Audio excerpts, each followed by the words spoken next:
Todd reminded me of a story in my memoir, which came to me as I was waking up this morning, and it's really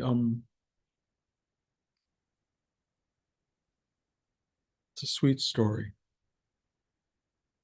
When I was a kid in the in my early 20s, late teens, I was working at the World's Fair in New York, and my girlfriend at the time's father was running a whole series of booths that sold beer and hot dogs and Coca-Cola, etc. And I needed the money, and I was very grateful to be there. And he gave me the job working behind the counter. And it was the World's Fair, so it was really, really exciting. And there were so many exhibits and so many wonderful things. But one of them was the Johnson's Wax Pavilion, which was a big oval-shaped dome uh, with a seating area below it that brought people in and then raised them up into the dome. And throughout the dome were three of these huge screens.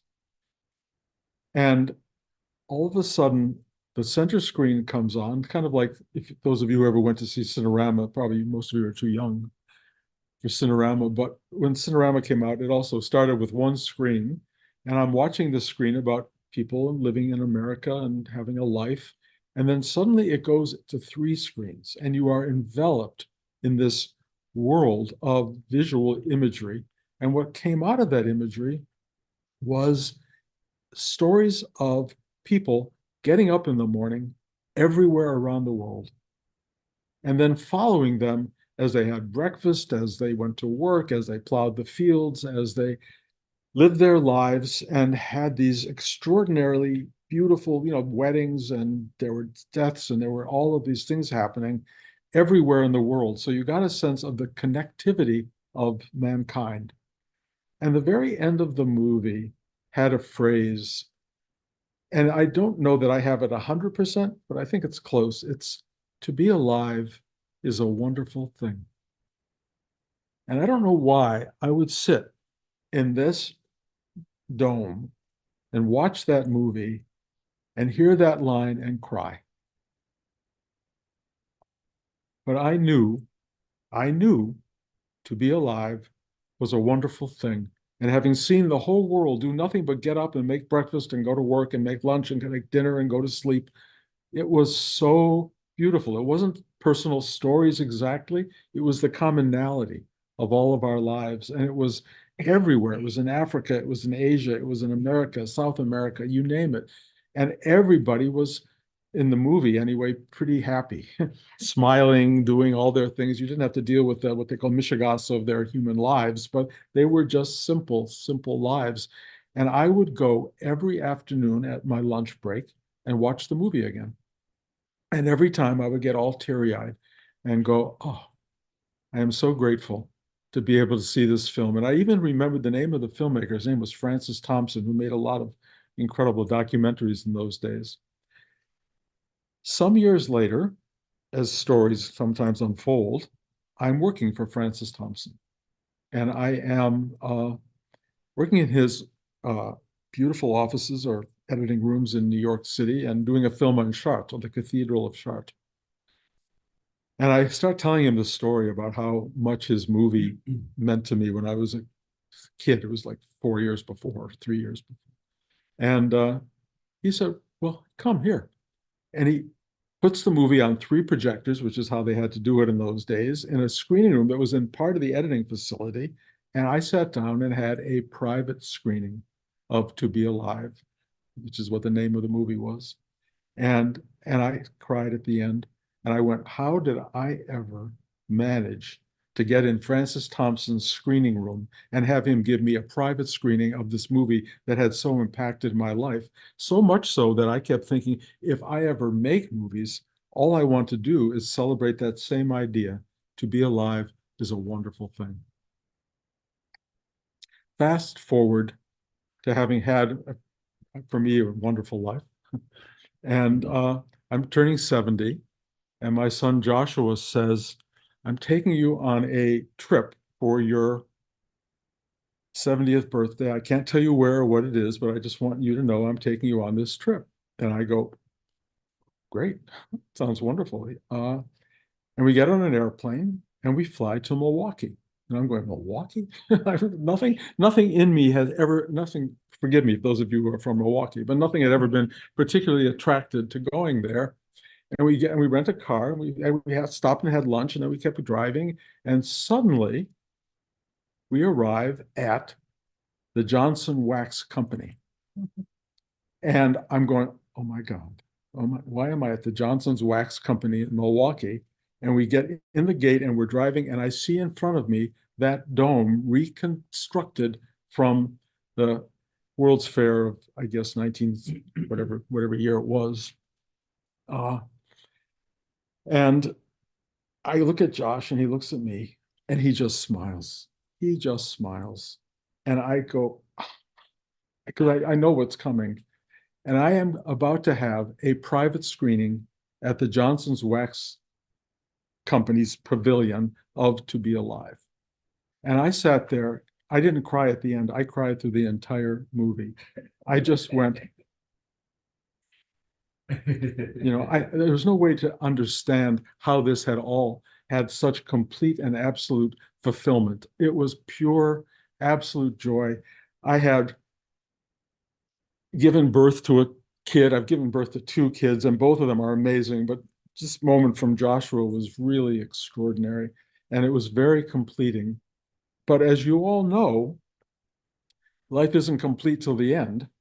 So being complete on my 70th birthday was was too soon. It was great. It was a wonderful note. It was a wonderful note.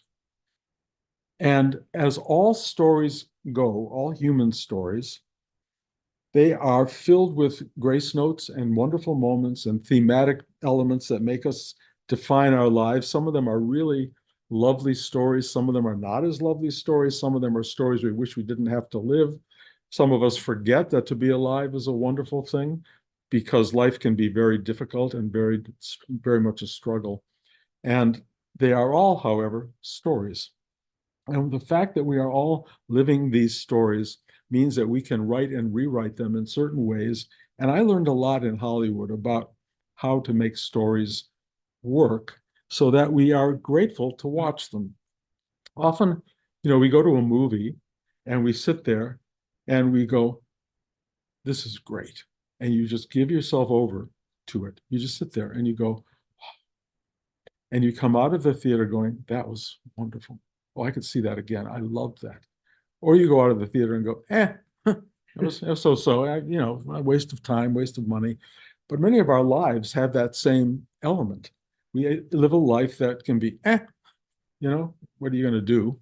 Or it can be, oh, that was really special. That was really beautiful, beautiful life. And it all has to do with the stories within the life and then the story that comes at the very end, where you look at the entirety of your life. And then you have this feeling as you're about to leave the theater of your life about whether that was a great ride. That was a beautiful film. That really moved me.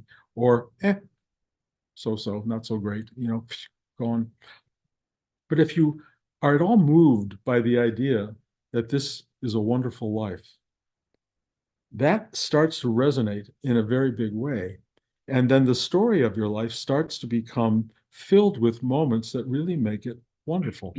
And they have to do with making breakfast in the morning, or as Rudy would say, making your bed in the morning. They have to do with taking a walk. They have to do with going to bed. They have to do with hugging somebody. There's these little grace notes that keep coming up that are making your life wonderful.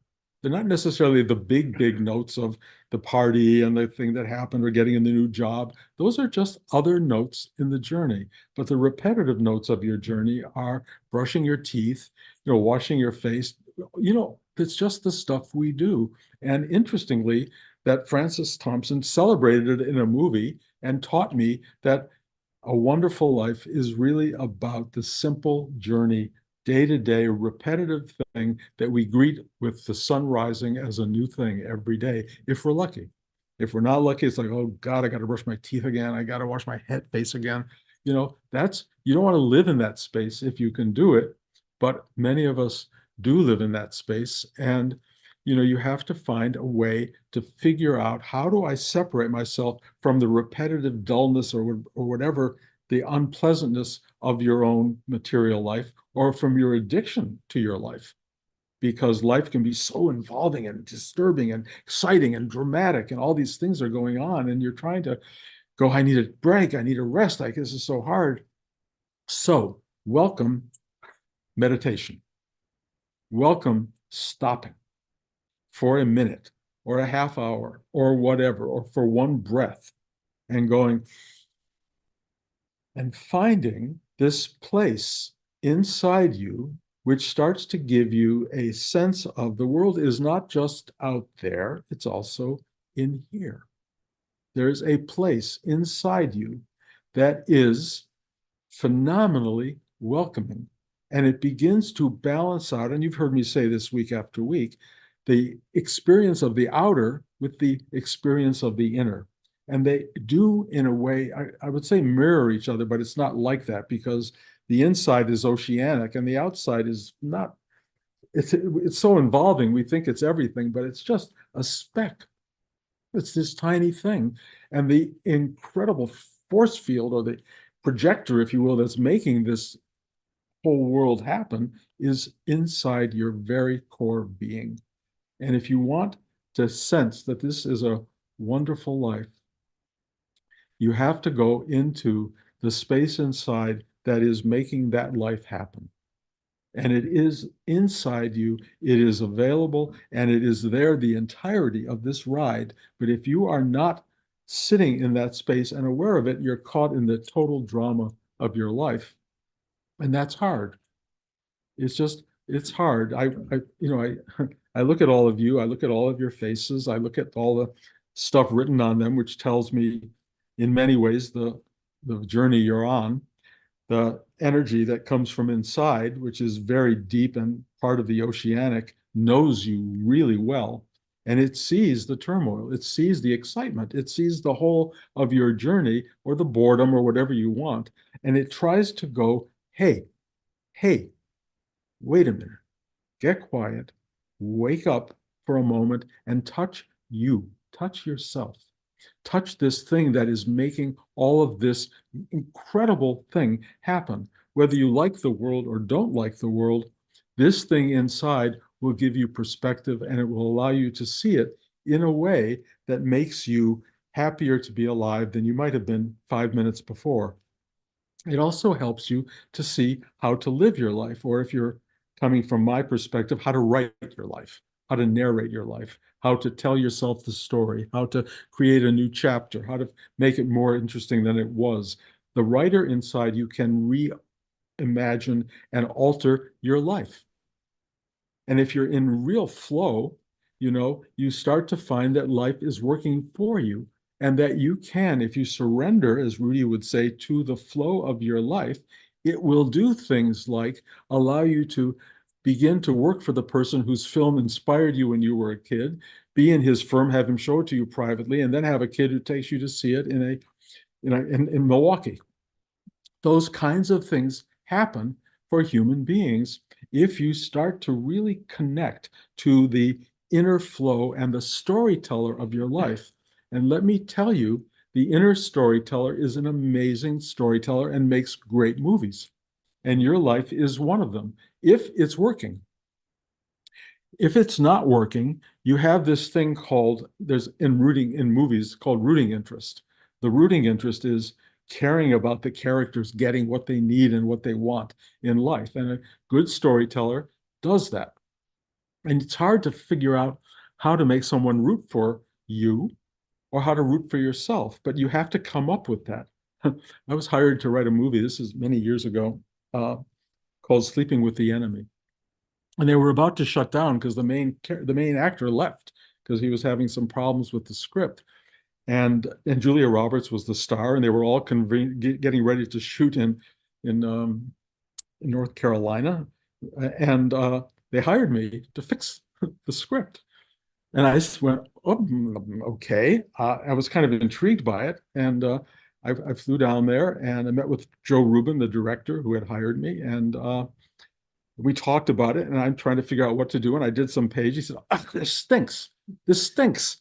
And I thought they were going to fire me and they were going to shut down the production. It was really that kind of thing. And it all came to me to figure out, what do you do? What do I do to make this movie work? And the problem was in one character. Too much of a plot to describe, but one character who was just, she falls in love with him, but you don't know why she falls in love with him. And I had to figure out what will make her fall in love with this guy at first sight. And I was about to be fired and sent back to California. And this thing hits me. Okay, she's seeing him from her window mowing the lawn. And I'm going, well, he's not that great looking. What exactly is the attraction? And I decided he's singing, "I feel pretty, oh so pretty. I feel pretty and witty and bright," from West Side Story. Why he's singing that mowing the lawn, I have no idea. But she looks out the window and hears him singing "I feel pretty," and you in the audience and she go, "God, who is this weird, wonderful guy?" And it changed the movie. It all came together with an inspiration from on high to sing "I Feel Pretty." Why? How? I do not know. But it saved the movie. It was an important paycheck for me at the moment. It gave me a relationship with Joe Rubin as a director who has remained a friend to this day. And it all came from a song that was delivered into the top of my head. How does that happen? I do not know. But I can tell you, as a writer, everything I've ever done has been blessed by an outside force coming in and saying, do this. And my job has been take dictation, write it down as fast as you can, try not to forget it. Our lives are not different than that. Our lives are, if we're trying to do it on our own, they're going to fire you. You can't figure it out. I don't know the answer. I don't know how to do it. I can't make it work. Okay, goodbye. Get somebody else. You don't want that to happen. So you have to say, please help me, Rudy's guiding words, and get out of the way, surrender, and let this thing come through you. And suddenly, "I Feel Pretty" will arrive in your life, and you will feel this incredible kind of support and help and guidance that will make life shine and work. And it's really an extraordinary experience when the universe from inside becomes your partner and not something invisible or an enemy, because you're not paying any attention to it. And it's going like this and like this, trying to get you to become what you really want to be.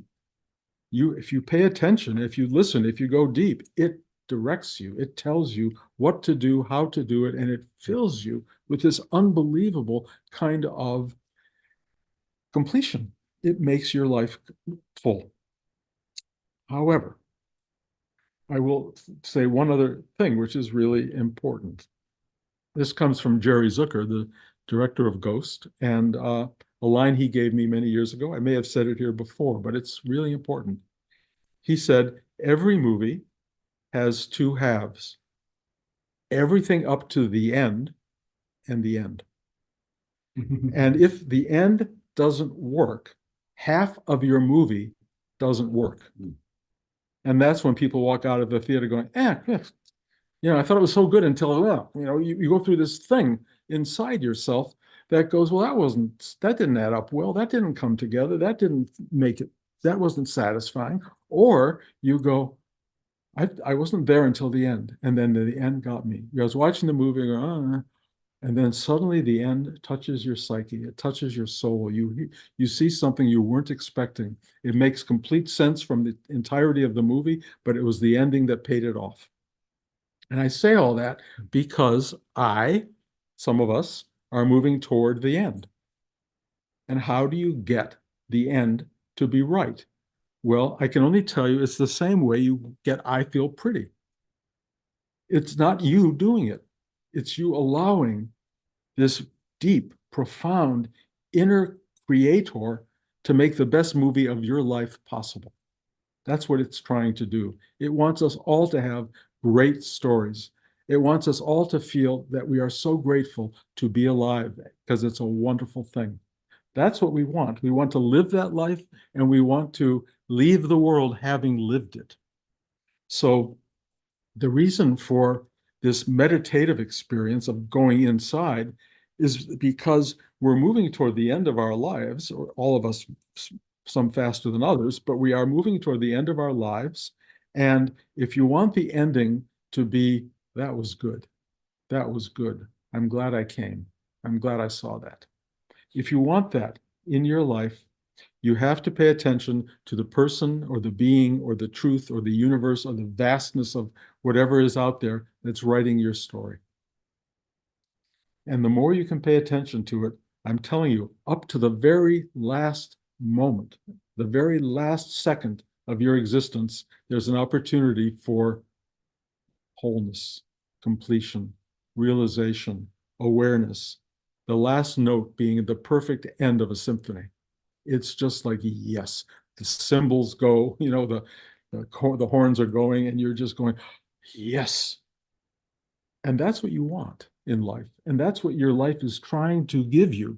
And if you are in tune with this, going deep enough into the creative space that makes your life a great movie, you will find yourself deeply satisfied by the world that you find coming out and expressing itself through you. To be alive is a wonderful thing. And if you can get there at the end, even more so, if you can get there today and tomorrow and the next day and the day after that, take a breath, you will get there. Promise you. You will get there. And there will be days where you have to take more than a breath, maybe two or five, or sit for an hour to really work this thing. But it will bring you back to this amazing reality that being alive is wonderful. And I know because, if you watch the news and everything else, the world doesn't look that wonderful. But being alive is wonderful. And being alive, even in the insanity of the world, is still extraordinarily beautiful and wonderful. And if you don't do the work, you'll get caught up in the chaos. And if you do the work, you will be that which evolves and grows into this extraordinarily beautiful, simple being who wakes up in the morning and is happy to brush their teeth, wash their hands, make their bed, have coffee, or whatever it is you have, and just go, this is a beautiful, wonderful life. That's what we want. That's what we want. To be alive is a wonderful thing. That's what we're living for. Try to find that in yourself. Thank you. Okay. I mean, I don't know. Well, if you have questions about that, is it really a wonderful thing? I'm not sure it's such a wonderful thing. Why would it be wonderful? I can't stand this world. I mean, okay. I don't have a good answer for that except do what I'm saying. But if you do have any questions, I'm happy to try to answer. If not, you can all go get coffee or whatever you're going to get. That's what it looks like. Okay.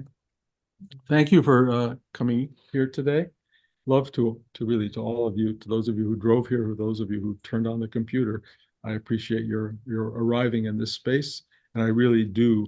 I say I, it sounds like it's Bruce, but it's really something else really loves you.